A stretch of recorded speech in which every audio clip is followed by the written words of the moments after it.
Hello అండి అందరికీ. Guntur famous కలిపట్టు dosa ఎలా చేసుకోవాలో చూపిస్తున్నాను. ఈ దోశ కోసం మనకి ఎండు దోశ బ్యాటర్స్ అయితే కావాలి. ఫస్ట్ వైట్ దోశ బ్యాటర్ కోసం ఒక బౌల్లో 1 కప్పు దోశ బియ్యం, 1/2 కప్పు మినపప్పు, పచ్చిశనగపప్పు 2 స్పూన్లు, అలాగే మెంతులు 1/2 స్పూన్ వేసుకొని 1-2 సార్లు నీళ్ళతో శుభ్రంగా కడిగి ఒక 4 గంటల పాటు పక్కన పెట్టండి.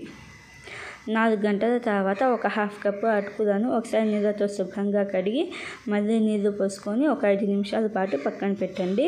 5 నిమిషాల తర్వాత నానబెట్టుకున్న అటుకులు అలాగే బియ్యం, మినపప్పు మొత్తం మిక్సీ జార్లో వేసుకొని మరీ ఫైన్ పేస్ట్గా కాకుండా కొంచెం బరకగా ఇలాగా చేసుకొని ఒక బౌల్లోకి ట్రాన్స్ఫర్ చేసుకోండి.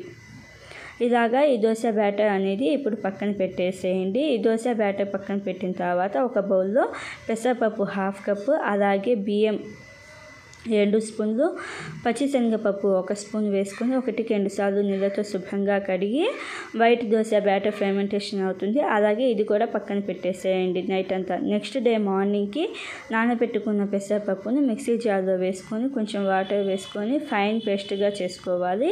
ఫైన్ పేస్ట్గా చేసుకొని కొంచెం సాల్ట్ అలాగే కొంచెం వాటర్ వేసుకొని దోశ బ్యాటర్ లాగా రెడీ చేసుకోవాలి.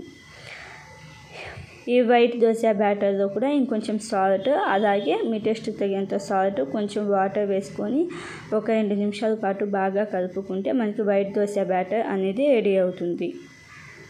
ఇలాగ వైట్ దోశ బ్యాటర్ అనేది రెడీ అయిపోయింది కదా. పెసరపప్పు దోశ బ్యాటర్లో 1 స్పూన్ పసుపు వేయండి. 1 స్పూన్ పసుపు వేసి బాగా కలుపుకుంటే మనకి వైట్ దోశ బ్యాటర్ అలాగే పెసరపప్పు దోశ బ్యాటర్ 2 కూడా రెడీ అవుతాయి. ఇలాగా దోశ బ్యాటర్స్ అనేవి రెడీ అయిపోయిన తర్వాత దోశ పెనం అనేది బాగా హీట్ చేసుకొని ఫస్ట్ వైట్ దోశ బ్యాటర్ వేయండి. దానిపైన పెసరపప్పు దోశ బ్యాటర్ వేసుకొని ఇలాగ కొంచెం ఆయిల్ వేసుకొని హై ఫ్లేమ్లో కుక్ చేసుకోవాలి.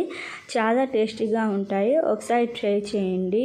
ఒకసారి ట్రై చేసి మీకు ఎలా అనిపించిందో కామెంట్ చేయండి. అలాగే ఇలాంటి మరిన్ని వీడియోస్ కోసం మన ఛానల్ని సబ్స్క్రైబ్ చేసుకొని పక్కనే ఉన్న గంట బెల్ ప్రెస్ చేస్తే నేను అప్లోడ్ చేసే వీడియో నోటిఫికేషన్స్ అనేవి మీకు వస్తాయి. Thank you for watching.